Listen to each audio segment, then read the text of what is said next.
بسم اللہ الرحمن الرحیم۔ السلام علیکم دوستو، حضور اکرم صلی اللہ علیہ وسلم کا فرمان ہے کہ جب کوئی جماعت ذکر الہی کے لیے بیٹھتی ہے تو فرشتے ان کو گھیر لیتے ہیں، رحمت ان کو ڈھانپ لیتی ہے، ان کے لیے سکون و اطمینان کی دولت نازل ہوتی ہے۔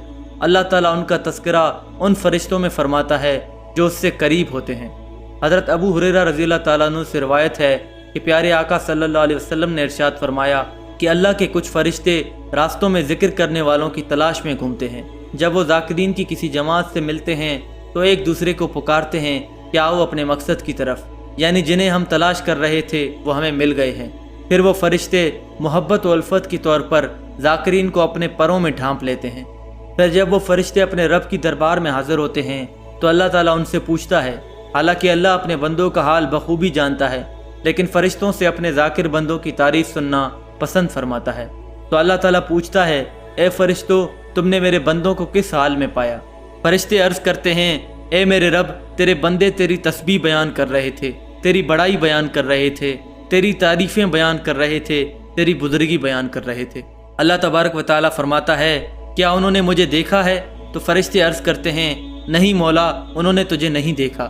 اللہ تعالیٰ فرماتا ہے کہ اگر وہ مجھے دیکھ لیتے تو ان کا کیا حال ہوتا؟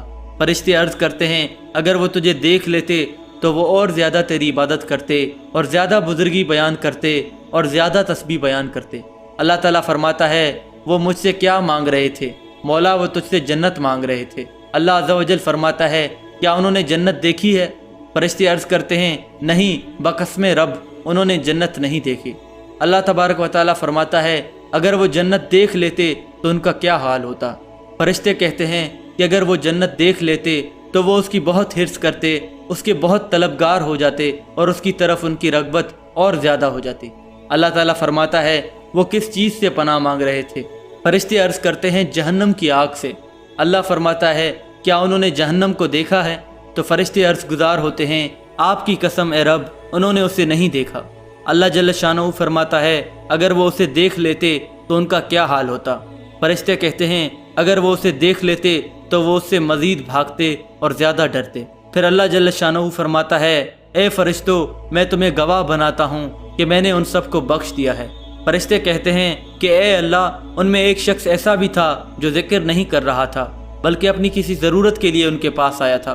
تو اللہ تعالیٰ فرماتا ہے، ان کے پاس بیٹھنے والا بھی محروم نہیں رہتا۔ حضرت ابن عباس رضی اللہ تعالیٰ عنہ سے روایت ہے کہ رسول اکرم صلی اللہ علیہ وسلم نے ارشاد فرمایا، جنہیں قیامت کے دن سب سے پہلے جنت کی طرف بلایا جائے گا وہ ہوں گے جو خوشی و غم میں اللہ عز و جل کی حمد کرتے تھے۔ ایک اور جگہ حضور اکرم صلی اللہ علیہ وسلم نے ارشاد فرمایا کہ جو صبح کو 100 بار سبحان اللہ پڑھے اور شام کو بھی 100 بار سبحان اللہ پڑھے تو وہ اس شخص کی طرح ہوگا جو 100 حج کرے، اور جو صبح کو 100 بار الحمدللہ پڑھے اور شام کو بھی 100 بار الحمدللہ پڑھے تو وہ اس شخص جیسا ہوگا جو اللہ عز و جل کی راہ میں 100 گھوڑے خیرات کرے، اور جو صبح کو 100 بار لا الہ الا اللہ پڑھے اور شام کو بھی 100 بار لا الہ الا اللہ پڑھے تو وہ اس شخص کی طرح ہوگا جو اولاد حضرت اسماعیل علیہ السلام سے 100 غلام آزاد کرے، اور جو صبح کو 100 بار اللہ اکبر پڑھے اور شام کو بھی 100 بار اللہ اکبر پڑھے تو کوئی اس سے زیادہ نیکیاں اس دن نہ کر سکے گا سوائے اس کے جو اتنی ہی بار یہ کلمات کہہ لے یا اس سے زیادہ۔